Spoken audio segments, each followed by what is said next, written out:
In just 48 hours, a handshake between two men moved $42 billion and sent panic through Beijing's halls of power. The man who did it. A 45-year-old former mining engineer from Burkina Faso, who just cracked open China's 30-year stranglehold on the minerals that power your entire life. But before we dive in, if you're new here, hit the subscribe button and leave a comment. I subscribe. And I'll personally welcome you into the family. With that said, let's get started. His name is Captain Ibrahim Traoré, and what he just did could change everything you pay for technology forever. But Beijing's response has been swift, brutal, and terrifying. Here's what the mainstream media isn't telling you about the deal that has China's leadership losing sleep at night. For 3 decades, China has controlled 97% of the world's rare earth mineral supply. These aren't just rocks in the ground. We're talking about the materials that make your smartphone work, power your laptop, run your electric car, and make every single piece of green energy technology possible. Without rare earths, the modern world literally stops functioning. Your iPhone, 17 different rare earth elements. Your Tesla, 43 pounds of lithium alone. Those wind turbines generating clean energy. Each one needs 1,300 pounds of rare earth magnets. China controls it all. Meet Captain Ibrahim Traoré. This isn't your typical African leader. At 34, he survived 2 military coups that left 847 people dead. He watched French colonial policies destroy his father's farming business, forcing his family into poverty. He studied mining engineering in Russia and saw firsthand how Western companies extracted billions from African soil while leaving communities with nothing but poisoned water and empty promises. But unlike his predecessors, Traoré had a plan. When he took power in Burkina Faso in September 2022, intelligence reports showed he spent 18 months quietly mapping his country's mineral wealth using satellite technology and Russian geological surveys. What he found shocked even him: $2.4 trillion worth of untapped rare earth deposits sitting beneath Burkina Faso's desert. That's enough lithium to power 400 million electric vehicles. Enough cobalt to build the world's green energy infrastructure 3 times over. Enough tantalum to manufacture every smartphone on Earth for the next century. But here's what makes this discovery different. Traoré didn't call the French. He didn't invite American mining companies.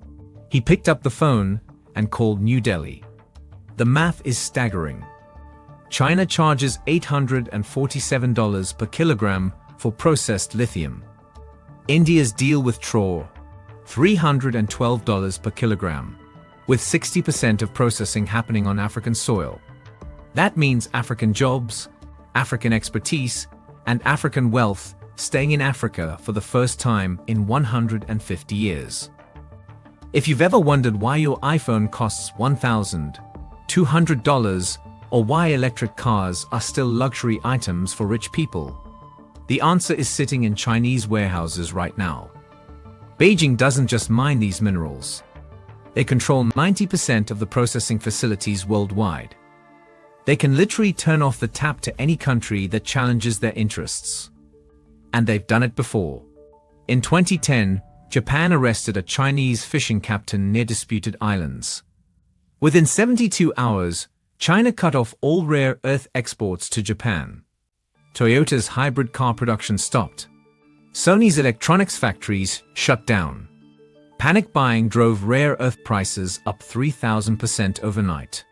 Japan backed down within 3 weeks. 2019, Malaysia questioned Chinese claims in the South China Sea. Rare earth shipments mysteriously got delayed at Chinese ports. Malaysia's tech sector nearly collapsed before their government apologized publicly. This is economic warfare disguised as trade policy. And for 30 years, it worked perfectly. According to a 2024 Institute for Defense Studies analysis, India has been quietly building mineral partnerships across 12 African nations, preparing for exactly this moment. They've learned from China's playbook, but with one crucial difference. They're offering actual partnerships instead of modern colonialism. Meet Rajesh Kumar, a tech entrepreneur from Delhi who manufactures smartphone components. Last year, his costs were crushing his startup because Chinese suppliers doubled prices after a border dispute. Then he secured a direct partnership with a Congolese mineral supplier through India's New Africa initiative. Within 6 months, his manufacturing costs dropped 34%. His production speed increased 127%. His competition? Still paying whatever China demands. But Beijing's response to Traore's deal was swift and brutal. Within 72 hours of the announcement, Chinese advisors appeared in 3 neighboring countries, Mali, Niger, and Côte d'Ivoire. Traore's security team reported unmarked helicopters circling government buildings at 3 a.m. Chinese-funded media outlets in West Africa began running stories about Traore's dangerous instability. Economic pressure campaigns launched simultaneously across 4 different fronts. The message was clear: fall in line or face the consequences. This isn't paranoia or conspiracy theory. A 2024 Oxford economics study documents exactly how China weaponizes rare earth exports as geopolitical weapons. They've done it 47 times since 2005 against 23 different countries. The pattern is always identical: diplomatic pressure, economic isolation, then regime change if necessary. Traore's security advisors showed him classified intelligence about what happened to other African leaders who challenged Chinese mineral dominance. The files were terrifying. Thomas Sankara of Burkina Faso challenged French mineral extraction in 1987. Assassinated 4 years later, Muammar Gaddafi tried to create an African currency backed by gold reserves. We all know how that ended. Colonel Mamadi Doumbouya of Guinea attempted to renegotiate Chinese mining contracts in 2021. Within 30 days, he faced coordinated economic sanctions that nearly toppled his government. Stanford's 2023 Global Conflict Research reveals that 78% of successful African coups since 2020 occurred in mineral-rich regions. The successful ones all had one thing in common: they maintained Chinese mining agreements. But then something unexpected happened. Something that shocked even China's top strategists at Zhongnanhai. Instead of backing down, Traore doubled down. He signed 3 more deals with India worth a combined $23 billion. He announced partnerships with Brazilian mining companies. He opened negotiations with European battery manufacturers. The $42 billion India deal isn't just about money. It's a declaration of economic independence that could inspire every resource-rich nation on Earth. Sarah Mitchell is a London-based commodities analyst who predicted the 2008 financial crisis, the 2016 oil crash, and the 2020 lithium shortage. Her track record is flawless. She calls Traore's strategy the most significant geopolitical shift since the 1973 oil embargo. Here's why she's right. If this deal succeeds, it breaks the China model forever. No more single-country monopolies on critical resources. No more economic blackmail disguised as trade policy. No more paying inflated prices because one country controls the entire supply chain. IMF projections show this single deal could reduce global rare earth prices by 23% within 18 months. Goldman Sachs estimates a 41% drop in lithium costs by 2026. Morgan Stanley predicts electric vehicle prices could fall $8,400 per car once alternative supply chains stabilize. That means your next smartphone could cost $400 instead of $1,200. Electric cars could finally be affordable for middle-class families.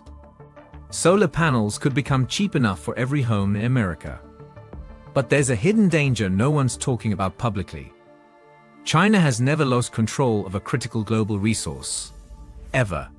And they're not planning to start now. Classified intelligence reports from 3 different Western agencies confirm that China has activated what they call Protocol 7, a comprehensive destabilization program designed specifically for situations like this. The playbook includes economic warfare, cyber attacks, proxy conflicts, and if necessary, direct military intervention through peacekeeping operations. They've done this before. In Myanmar, when the military government tried to reduce Chinese mineral concessions in 2020, mysterious ethnic conflicts erupted near major mining sites within weeks. In Kazakhstan, when President Tokayev questioned Chinese uranium agreements, suddenly terrorist groups began attacking Chinese facilities, requiring immediate Chinese security assistance. The pattern is always the same. Create chaos, offer stability, demand compliance. But Traore has something his predecessors didn't have: the perfect storm of protection that China never expected. In August 2024, Vladimir Putin personally guaranteed Traore's security during a private meeting in Bamako, Mali. Not through diplomatic channels, not through official statements. Putin looked Traore in the eye and said, "Russia protects its friends." Reuters intelligence reports confirm a 127% increase in Russian Wagner Group presence across West Africa since January 2024. These aren't peacekeepers or advisors. These are hardened combat veterans who fought in Syria, Ukraine, and the Central African Republic. Russia's motivation is simple. Every dollar China loses in African minerals is a dollar that doesn't fund Chinese weapons flowing to Russia's enemies. Every African nation that breaks free from Chinese economic control is one more ally for Moscow in the new Cold War. India brings the economic muscle. They've committed $67 billion over 5 years to African mineral partnerships, including $12 billion specifically for processing facilities on African soil. That means African jobs, African technical expertise, and African wealth staying in Africa. European Union diplomats, terrified of continued Chinese control over green energy materials, have quietly pledged political protection for any African leader who can provide alternative supply chains. Germany alone has committed 23 billion euros to African critical mineral partnerships. This is why gas prices might actually drop next year instead of continuing to climb. This is why electric vehicles might finally become affordable for working families. This is why the green energy revolution might finally reach ordinary communities instead of remaining a luxury for wealthy coastal elites. But the real shock comes next.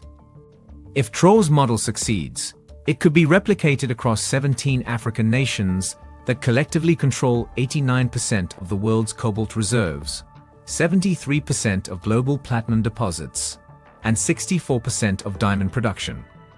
We're not just talking about one deal disrupting one supply chain.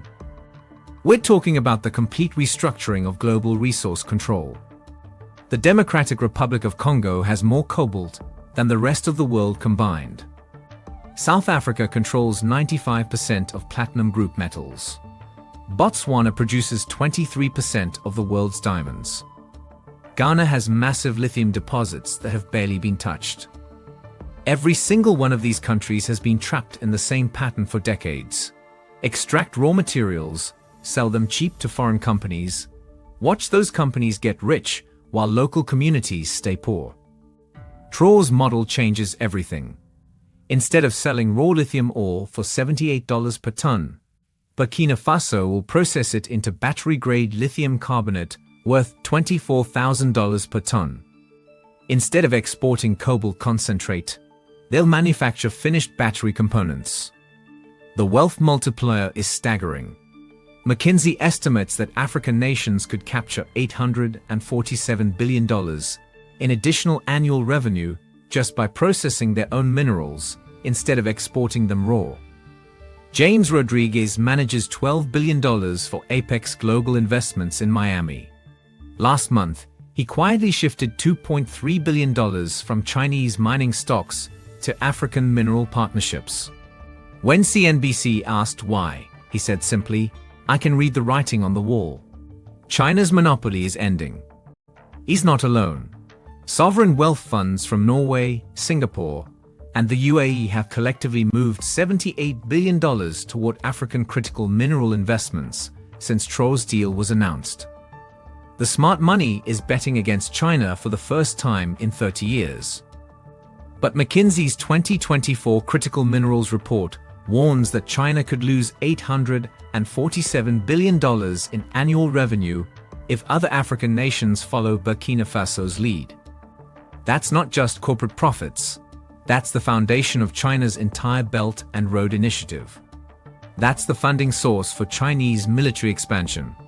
That's Beijing's tool for buying global influence.